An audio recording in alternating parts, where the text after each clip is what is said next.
Ayan guys, so tingnan nyo guys yung kalangitan guys. Ang sama ng panahon dito kami sa Magdiwang, Romblon, Sibuyan Island guys. May bagyo daw ngayon ay sa mga kababayan ko dito sa Sibuyan Island ay dapat mag-ingat po kayo kasi may bagyo.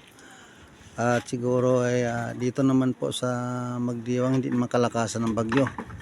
Hindi naman yata malakas, pero ingat lang, doble ingat lang mga guys, mga idol, ingat lang. Ayan, no?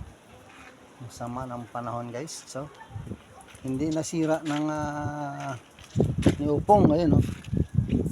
Ngayon, no, tamo sinira na yung ano ko, yung shop ko guys. Tingnan mo guys, so hindi nalaglag yan si Upong pero ngayon guys, so nasira, sira.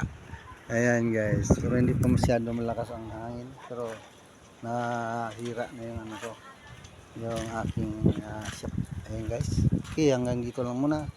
So, ingat tayong lahat guys, ingat po. Okay, bye bye, thank you for watching po.